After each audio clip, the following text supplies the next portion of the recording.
በስመ አብ ወወልድ ወመንፈስ ቅዱስ አሐዱ አምላክ አሜን። አሜን። በመጀመሪያ በክርስቶስ ክርስቲያን፣ በወልድ ውሉድ፣ በመንፈስ ቅዱስ መንፈሳውያን የተሰኛችሁ የክርስቶስ ቤተሰቦች የእናታችን የቅድስት ድንግል ማርያም የአስራት ያደራ ልጆች በወደደንና ባፈቀረን በጌታችን በአምላካችንና በመድኃኒታችን በኢየሱስ ክርስቶስ ፍጹም ሰላምታ ሰላም እላችኋለሁ። አሜን። የጌታችን የአምላካችን የመድኃኒታችን የኢየሱስ ክርስቶስ ስሙ ከአጽናፈ ዓለም እስከ አጽናፈ ዓለም ከፀሐይ መውጫ እስከ ፀሐይ መግቢያ የከበረና የተመሰገነ ይሁንልን። እንዲሁም አትለየውምና እናቱ እናታችን ቅድስት ድንግል ማርያም ስሟ የከበረና የተመሰገነ ይሁንልን። ቅዱሳን መላእክት፣ ቅዱሳን ጻድቃን፣ ቅዱሳን ሰማዕታት እንደ ክብራቸውና እንደ መጠናቸው የከበሩና የተመሰገኑ ይሁንልን። እንዲሁም ሁላችሁም የአመረኖ መርሃ ግብር ተከታታዮች በያላችሁበት የእግዚአብሔር አምላክ ሰላምና ፍቅር ከእናንተ ጋር ይሁን። ይህን መርሃ ግብር በየስራ ቦታችሁና በየመኖሪያ ቤታችሁ እምነት የምታደምጡ የቅዱሳኑ በረከት ከእናንተ ጋር ነው። እንዲሁም ከኃጢአት ከዲያብሎስ እስራት እንፈታለን። ከያዘንም ድዌ እንፈታለን። ሁላችሁም የአመረኖ መርሃ ግብር ተከታታዮች ይህንን መንፈሳዊ ቻናል ሁልጊዜ በየዕለቱ ላይክ፣ ሸር፣ ሳብስክራይብ በማድረግ አገልግሎቱን እንድትደግፉ ስንል እናሳስባለን። እንዲሁም ሁልጊዜ በኮሜንት ላይ ኮመንታችሁን እንድታስቀምጡልን እንጠይቃለን። እንዲሁም የየዕለቱን መርሃ ግብሮች ሁልጊዜ ስለምንለቅ መርሃ ግብሮችን ወደ ቻናላችን በመግባት የምታገኙ መሆኑን እንገልጻለን። አሁንም በድጋሚ የእግዚአብሔር አምላክና ሰላም ፍቅሩ ከእናንተ ጋር ይሁን። እንኳን ለጻድቁ አባታችን ለቅዱስ ኢዮብ ወርኃዊ መታሰቢያ በዓልና እንዲሁም በዚህች ዕለት ታስበው ለሚውሉ ቅዱሳን ወርኃዊና ዓመታዊ መታሰቢያ በዓላቸው በሰላም አደረሳችሁ አደረሰን። የተከበራችሁ የልዑል እግዚአብሔር ቤተሰቦች፣ የእናታችን የቅድስት ድንግል ማርያም የአስራት ያደራ ልጆች፣ የቅዱሳን መላእክት፣ የቅዱሳን ጻድቃን፣ የቅዱሳን ሰማዕታት ወዳጆች፣ ከዚህ በመቀጠል ስለ ጻድቁ አባታችን ስለ ቅዱስ ኢዮብ ታሪኩን ይህንን እናገራለን። በስመ አብ ወወልድ ወመንፈስ ቅዱስ አሐዱ አምላክ አሜን። አንድ አምላክ በሚሆን በአብ በወልድ በመንፈስ ቅዱስ ስም እናምናለን፣ ዛሬም ዘወትርም ለዘላለሙ አሜን። አጾ በሚባል አገር ስሙ ኢዮብ የተባለ አንድ ሰው ነበር። ይህም ሰው ፍጹም ቅን፣ እግዚአብሔርን የሚፈራና ከክፉ ነገር ሁሉ የራቀ ነበር። 7 ወንድ ልጆች 3 ሴቶች ልጅም ተወልዶለት ነበር። ሀብቱም 7,000 በጎች፣ 3,000 ግመሎች፣ ጥማድ በሬዎች እንዲሁም 5,000 እንስሶችም ነበሩት። እጅግ ብዙ ባሪያዎችም ነበሩት። ያም ሰው በምስራቅ ካሉ ሰዎች ሁሉ ይልቅ የነበረውና ወንድሞቹም ልጆቹ ሂደው በየተራ በእያንዳንዳቸው ቤት ግብዣ ያደርጉ ነበር። ባሪያዎችም ነበሩት ሁሉ ይልቅ ነበርና ወንዶችም ልጆች ሂደው በየተራ በእያንዳንዳቸው ቤት ግብዣ ያደርጉ ነበር። 3 እህቶችም ከነሱ ጋር ይበሉና ይጠጡ ዘንድ እንደዚሁም አብረው ይሄዳሉ። ይጠሯቸው ነበርና የግብዣውም ቀኖች ባለፉ ጊዜ ኢዮብ ምናልባት ልጆቼ እግዚአብሔርን በድለው ይሆናል ብሎ በልባቸው ሰድበው ይሆናል ብሎ ይልክና እንዲሁም ይቀድሳቸው ዘንድ ኢዮብ ማልዶ ተነሳ። እንደ ቁጥራቸውም ሁሉ የሚያቃጥል መሥዋዕት አቀረበ። ኢዮብም እንዲሁ ሁልጊዜ ያደርግላቸውም ነበር። ከዕለታት አንድ ቀንም እንዲሁ ሆነ። የአምላክ ልጆች በእግዚአብሔር ፊት ለመቆም መጡ። ሰይጣንም ደግሞ በመካከላቸው መጣ። እግዚአብሔርም ሰይጣንን ከወዴት መጣ አለው። ሰይጣንም በምድር ሁሉ ዞርኳት፣ በእርሷም ተመላለስኩ ብሎ ለእግዚአብሔርም መለሰለት። እግዚአብሔርም ሰይጣንን በውኑ ባሪያህን ኢዮብን ተመልከት፣ በምድር ላይም እንደርሱ ያለ ፍጹም ቅን እግዚአብሔር አምላኩን የሚፈራ ከክፉ ሁሉ የሚርቅ ሰው የለም አለው። ሰይጣንም ለእግዚአብሔር እንዲህ ብሎ መለሰለት፣ በውኑ ኢዮብ እግዚአብሔርን የሚፈራ በከንቱ ነው። እርሱና ቤቱ በዙሪያው ያሉትም ሁሉ አላጠራለትም፣ የእጁንም ሥራ ባረከለት። እንዲሁም ከብቱ በምድር ላይ በዝቷል። ነገር ግን እጅህን ዘርግተህ ያ ሁሉ ደስታን በእውነት ፊትህንም ይከዳል። እግዚአብሔርም ሰይጣንን እነሆ ለእርሱ ያለውን ሁሉ በእጁ ነው፣ ነገር ግን በእርሱ ላይ እጅን እንዳትዘረጋ አለው። ሰይጣንም በእግዚአብሔር ፊት የዛን ጊዜ ወጣ። አንድም ቀን እንዲህ ሆኖ አባታችን ጻድቁ ኢዮብ ወንድሞቹና የሴቶቹ ልጆች በታላቅ ወንድማቸው ቤት ይበሉና የወይንም ጠጅ ይጠጡ ነበር። መልእክተኞቹም ወደ ኢዮብ መጡ።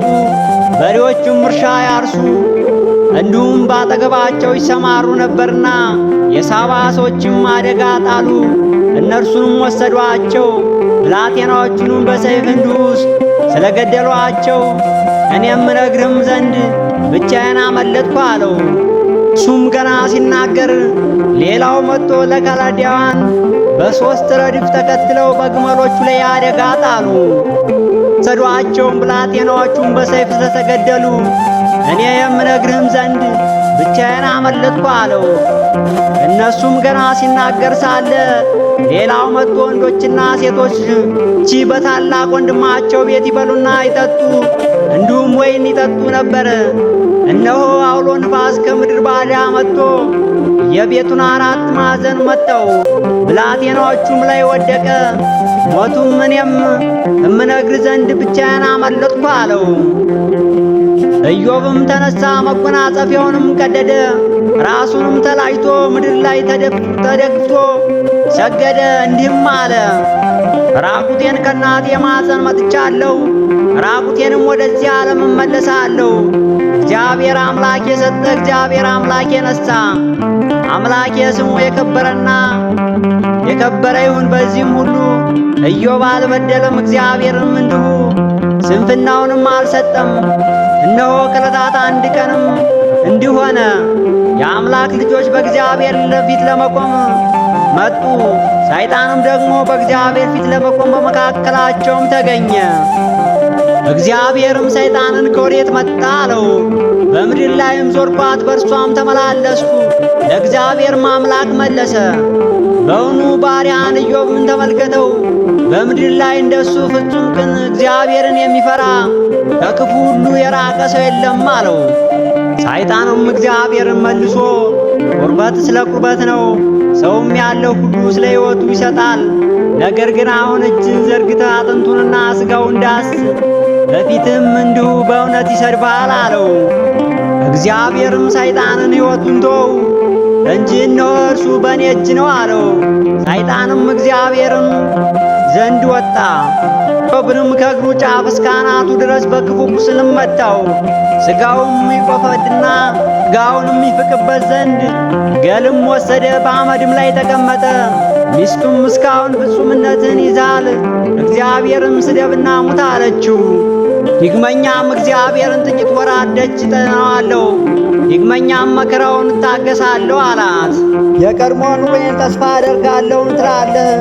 እንዲህም አለችው፣ እንደዚህ እንዲሁ እንዳትል፣ ከዚህ ዓለም እነሆ ስም አጠራሩ ጠፋ። ሴቶችን ልጆችና ወንዶች ልጆችም ሞቱ። እኔ 9 ወር ሳድግና 9 ወር ስወልድ እንዲሁ ሳይርበኝ ሳይጠማኝ በከንቱ ደከምኩኝ አለችው። አንተ በግመል ተውጠህ፣ አንተ ግን በመግል ተውጠህ እንዲሁም ታካለህ፣ ተከበም ትኖራለህ። ሌሊቱን ሁሉ ስትቅበዘበዝ ለብሰም ታራለህ። እኔ ግን እየዞርኩ እቀላውጣለሁ አለችው። ከአንድ አገር ወደ አንዱ አገርም ከአንዱ ቤትም ወደ አንዱ ቤትም እሄዳለሁ። ከድካሜም በኔ ላይ እንዲሁ ካለው ከችግርም ማረፍ ዘንድ ከጠዋት ፀሐይ እስከሚገባ ድረስ እጠብቃለሁ። አሁን ግን እግዚአብሔር የማይገባ ቃል ተናግሬውና ሙት አለችው። አንቺ ከሰነፎች ሴቶች እንዲሁ አንዲቱ ተናጋሪ ነሽና እግዚአብሔር እጅ መልካም ተቀበል፣ ከክፉ ነገርም አልቀበልም አላት። በዚህም ሁሉ የኢዮብ ከንፈር አልበደለም ነበር። ሦስቱም የኢዮብ ጓደኛ ማቾች ይህንን የደረሰበትን ክፉ ነገር ሁሉ ሰምተው ከአገራቸውም መጡ። እነርሱም ኤልፋዝ፣ ባልዶስ እንዲሁም ሳፋር ነበሩ። እነርሱም ሁሉ ሊያዝኑለትና ሊያጽናኑት በአንድነት ወደ እርሱ ለመምጣት ተስማሙ። ከሩቁም ሆነው ዓይናቸውን ባነሱ ጊዜ አላወቁትም ነበር። ድምፃቸውንም ሁሉ አሰምተው አለቀሱ። ያንዳንዳቸው መጎናጸፊያቸውን ቀደዱ፣ ወደ ላይም ወደ ራሳቸው ላይ ትቢያ ነሰነሱ። 7 ቀንና 7 ሌሊትም ከሱ ጋር በምድር ላይ ተቀመጡ። ኢዮብም መለሰ፣ እግዚአብሔርንም እንዲህ አለው፣ ሁሉንም ታደርግ ዘንድ ቻይ እንደሆንክ አሳስብም ዘንድ እንዲመለከት። ኢዮብም መለሰ፣ እግዚአብሔርንም እንዲህ አለው እንዲህ አለው፣ ሁሉን ታደርግ ዘንድ ቻይ እንደሆንክም አሰብኩ። እንዲሁ የሚከለከል ዘንድ ከቶ እንደማይቻል አወቅኩ አለው። ያለ እውቀት እንዲሁ ምክርንም የሚሰማ እባክህ ስማኝ፣ እኔም ሁሉ ልናገር እጠይቃለሁ፣ አንተም ተናገረኝ። መስማትንስ በጆሮዬ በመስማት ሰምቼ ነበር፣ አሁን ግን ዓይኖቼ ሁሉ አይተዋልና ስለዚህ ራሴን እንቃለሁ። በአፈር ላይም በአመድ ላይም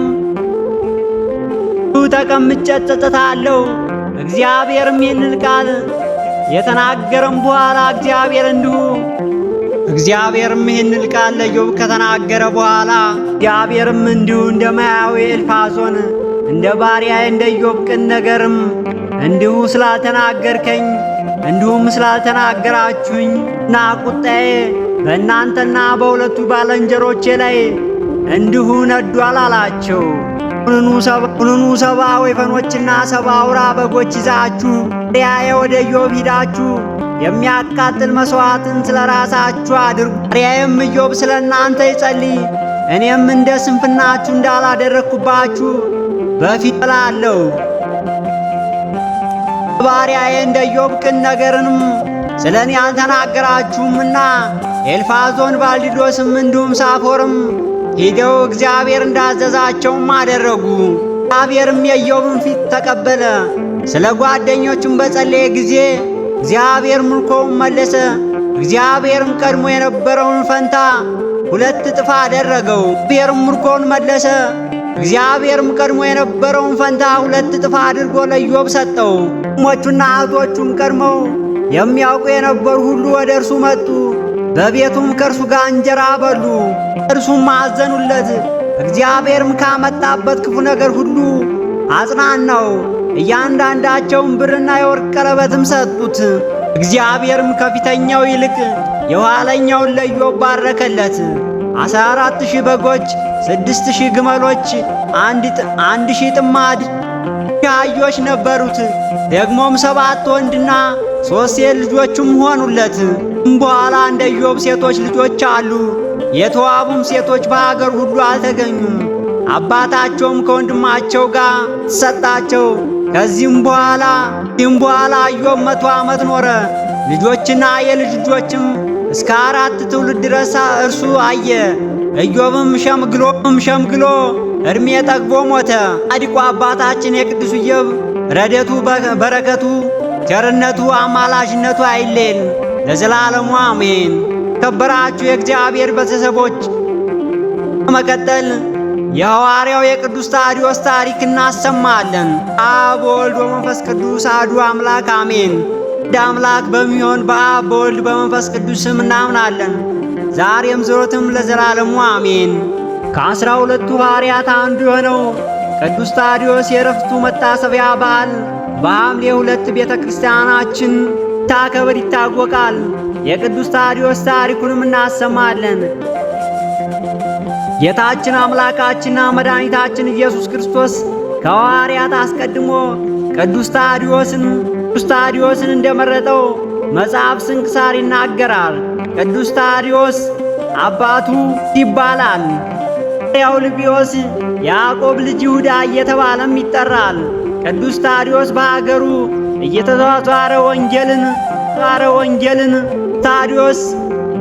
እየተዘዋወረ ወንጌልን በመስበክና ከአይሁድና ከአረማውያን ጋር ብዙዎችን ወደ ክርስትና ሃይማኖት አሳምኖ በክርስቶስ ስም አጥምቋቸዋል።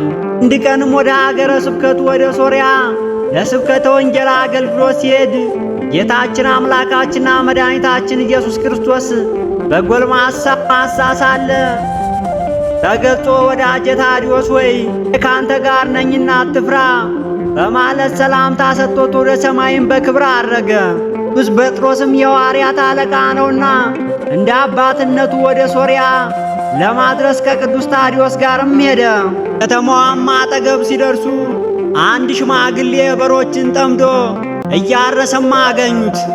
ቅዱስ ጴጥሮስም ሽማግሌውን ምግብ በለመነው ጊዜ በሮችን ጠብቁ እንዲሁም አሏቸውና ምግብ ሊያመጡላቸው ወደ ቤታቸውም ሄዱ። ሽማግሌውም እስኪመለስ ድረስ ቅዱስ ጴጥሮስም በሮቹን ጠምዶ 30 ጥምድ ያክልም አረሰ። በኋላ ቅዱስ ታዲዮስም በዚያ የነበረውም የስንዴ ዘርንም መዝራትም ጀመረ። ራውም ዘር ወዲያውኑ በቅሎ አድጎም እሸት ሆኖ ሽማግሌውም ምግቡን ይዞ ከቤት ሲመለስ ቅዱሳን ሐዋርያት ያደረጉትን ተአምር አይተው ደነገጡ። እግራቸውም ስር ወደቁና ለሐዋርያት ሰገዱላቸው። በኋላም እናንተ ከሰማይ የወረዳችሁ አማልክት ናቸው አሏቸው። እነሱም እኛ የእግዚአብሔር ባሮች ነን እንጂ አማልክት አይደለንም አሉት።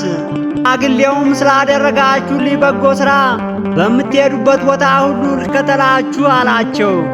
ይህንንም ባላቸው ጊዜ ሐዋርያት ይህንን ልታደርግ አይገባም፣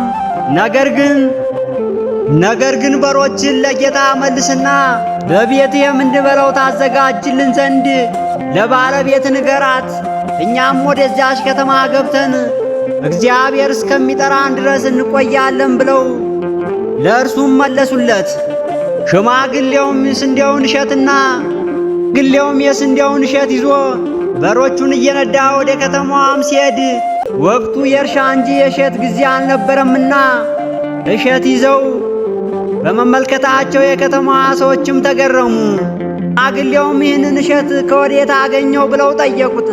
እርሱም ግን ምንም አይነት መልስ አልሰጣቸውም ነበር። ሽማግሌውም ሐዋርያት እንዳዘዟቸው በሮቹን ለጌታው መልሶ ቤታቸውም ሰደዳቸውና እራት እንዲያዘጋጁላቸውም ለሚስቱ ነገራት። ይኸውንም የከተማዋ መኳንንት በሰሙ ጊዜ በክፉ አሟሟት እንዳትሞት እሸቱን ከወዴት አገኘው ብለው ጠየቁት። ብለው በሽማግሌ መልእክተኛ አምላኩባቸው። እንደዚሁም ሽማግሌውም ሕይወት ከኔ ጋር ሳለ ሞትን አልፈራም አሉ። ከዚህም ሐዋርያት ያደረጉትን ሁሉ ነገሯቸው። ሐዋርያትም አምጧቸው አሉ። ሽማግሌውም ወደ እነርሱ ቤት ሲመጡ ማግኘት እንደሚችሉም ነገሯቸው። ሰይጣንም የልቦናቸውን ሐሳብ ወደ ክፉ ነገርም ለወጠ። ፊሎቹም ደግሞ አምላካቸው ኢየሱስ የሚሉት ሁሉን እንደሚያደርግላቸው ሰምተናልና ልንገላቸው አይገባም አሏቸው። ነገር ግን አመንዝራ ሴት ወስደን በከተማዋ በር ራቁቷን እናስቀምጣት አሉ። ሲያዩ ወደ ከተማችን አይገቡም አሉ። ይህንንም ማለታቸው ሐዋርያት ቅዱሳን ንጹሕ እንደመሆናቸው በዓይናቸው የሴት ቃልን ልጅንም እንደማይመለከቱ መመስከራቸው ነበርና። መኳንንቱም እንደተነጋገሩት ሴትዮዋን በከተማዋ በር ራቁቷንም አስቀመጧት። ሐዋርያው ታዲዮስም ባያት ጊዜ ጌታዬ ኢየሱስ ክርስቶስ ሆይ ወደ ከተማዋ ገብተን በከበረ ስምህ እንሰብክ ዘንድ ይችን ሴትዮ በአየር ላይ ስቀላት ዘንድ የመላእክት አለቃ ቅዱስ ሚካኤልን ላክልን ብሎ ጸለየ። ጌታችንም ጸሎቱን ተቀበለውና የሴትዮዋንም አየር ላይ ሰቀላት። በዚያን ጊዜ ከተማዋ ሰዎችና መኳንንቱም ሁሉ እያዩአት አቤቱ ፍረድልኝ እያለችም ትጮህ ጀመር። መኳንንቱ ግን ሰይጣን ልቦናውን አጽንቶታልና የሐዋርያትን ትምህርት ሙሉ አልተቀበሉምና። ቅዱስ ጴጥሮስና ቅዱስ ታዲዮስም ወደ እግዚአብሔር አምላክን በጸለዩ ጊዜ ሊቀ መላእክት ቅዱስ ሚካኤልን ልኮ የሰዎችን ልቦና የማረከ መናፍስትና እርኩሳንን ሁሉ ባረከላቸው። ቅዱስ ጴጥሮስና ቅዱስ ሐዋርያው በጸለዩ ጊዜም ሊቀ መላእክቱ ቅዱስ ሚካኤልን ልኮ የሰዎችን ልቦና የማረኩ መናፍስቶችን እርኩሳን ሁሉ አባረረላቸው። የሐዋርያትን ትምህርት ሁሉ ተቀብለው በጌታችን በመድኃኒታችን በኢየሱስ ክርስቶስ አምነው ሐዋርያው ታዲዮስም በአብ በወልድ በመንፈስ ቅዱስ ስም ካጠመቃቸው በኋላም ኤጲስቆጶስና ቀሳውስትና ዲያቆናትም ሾመላቸው። አየር ላይም የተሰቀለችውን ሴትዮም አውርዶ ዲያቆናት አድርጎ ሾማት። ይህችም ከተማ በሐዋርያት እጅ ብዙ ድንቅንም ታምራትንም ተደረገ። ዕውሮችም አዩ፣ አንካሶቹም ቁመው ሄዱ፣ ድውያኖችም ተናገሩ፣ ደንቆሮችም ሰሙ፣ ለምጻሞቹም ነጹ። አጋንንትም ካደረባቸው ሰዎች እየወጣ ተሰደደ። ንም ተነሱ። የከተማም ሰዎች ይህንን ታምር አይተው በቅዱስ ሐዋርያት አምላክ በእግዚአብሔር አምነው አንድ ሰይጣን ያደረባት ገንዘብ የሚወድ ጎልማሳ ሐሳብ ወደ ሐዋርያው ታዲዮስ ተጠግቶ ሰገደለትና የእግዚአብሔር አገልጋይ ሆይ እድን ዘንድ ምን ላድርጋ ሲል ጠየቀው።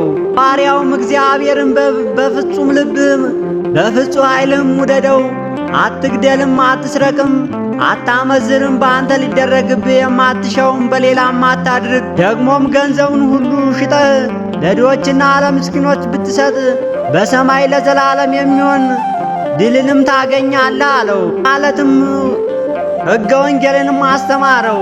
ጎልማሳውም ትምህርቱን በሰማ ጊዜ ተቆጥቶ ሐዋርያውንም አነቀው። ቅዱስ ጴጥሮስም የእግዚአብሔርን አገልጋይ እንዴት ደፍረህ ታንቃለህ ባለው ጊዜም ጎልማሳውን ቅዱስ ታዲዮስን ለቀቀው። እግዚአብሔር ኃይልም ባይረዳው ኑሮ ሐዋርያው ከመጣነቁ የተነሳ ዓይኖቹም ሊወጡ ደረሱ በርና ያኔ ጊዜ ቅዱስ ታዲዮስ ጌታችን ሀብታም መንግሥተ ሰማያትን ከሚገባ ይልቅ ግመል በመርፌ ቀዳዳ ቢያልፍ ይቀላል ሲል በእውነት የተናገረው እንዳንተ ላለው ሀብታም ነው አለው።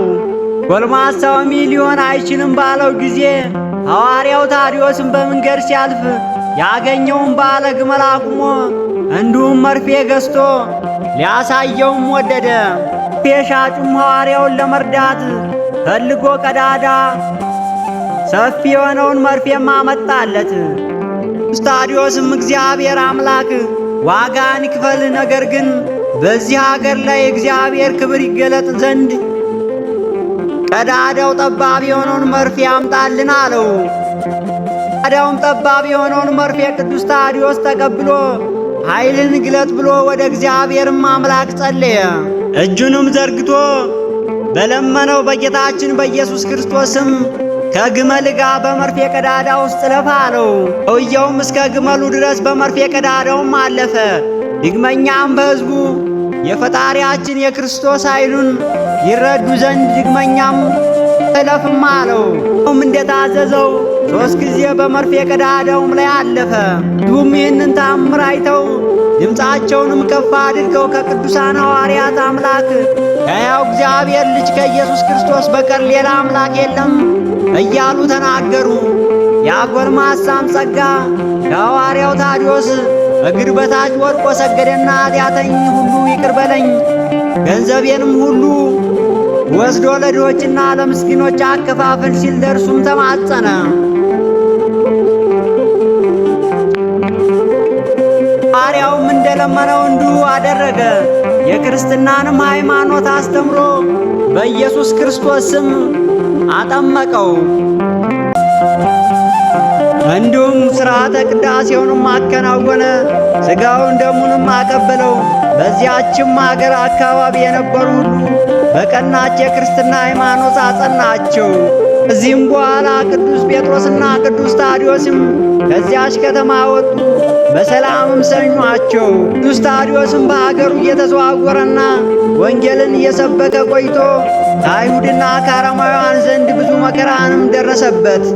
አገልግሎትንም ፈጽሞ ሐምሌ 2 ቀን አረፈ። በንጉሡ ቆስጠንጢኖስ ዘመን ሐምሌ 29 ቀንም የከበረች አቱ ከሶርያው ፊልሞስ በስቆንጥንያ ከተማ በስሙ በታነጸች ቤተ ክርስቲያን ውስጥ በክብር እንዲቀመጥም ተደርጓል። ስሙም ብዙ ድንቅ ታምራትም ተገልጧል። ሁላችሁም የሐዋርያው ጸሎት፣ አማላጅነት፣ ረድኤቱ፣ በረከቱ በላያችን ላይ ይደር። አሜን። አባታችን ሆይ በሰማያት የምትኖር፣ ስምህ ይቀደስ፣ መንግሥትም ትምጣ፣ ፈቃድም በሰማይ እንደሆነች እንዲሁም በምድር ትሁን። የዕለት እንጀራችንን ስጠን፣ በደላችንም ይቅር በለን እኛም የበደሉን ይቅር እንደምንል። አቤቱ ወደ ክፉ ነገር አታምራን፣ ከክፉ ሁሉ አድነን እንጂ መንግሥት ያንተ ናትና፣ ኃይል፣ ክብር፣ ምስጋና ለዘላለሙ አሜን። እመቤታችን ቅድስት ድንግል ማርያም ሆይ በመልአኩ በቅዱስ ገብርኤል ሰላምታ ሰላም እልሻለሁ። በሐሳብሽ ድንግል ነሽ፣ በሥጋሽም ድንግል ነሽ። የአሸናፊ እግዚአብሔር ናት ሆይ ከሴቶች ሁሉ ተለይተሽ አንቺ የተባረክሽ ነሽ፣ የማኅፀንሽ ፍሬ የተባረከ ነው። ጸጋን የተመላሽ ቅድስት ሆይ ደስ ይበልሽ፣ ልዑል እግዚአብሔር ከአንቺ ጋር ነውና ከተወደደው ልጅሽ ከጌታችን ከመድኃኒታችን ከኢየሱስ ክርስቶስ ዘንድ ይቅርታና ምሕረትን ለምኝልን ለዘላለሙ አሜን። የተከበራችሁ የልዑል እግዚአብሔር ቤተሰቦች አሁን ይህንን ቪዲዮ አንድ ጊዜ ላይክ በማድረግ ያለንን ድጋፍና አሳይ።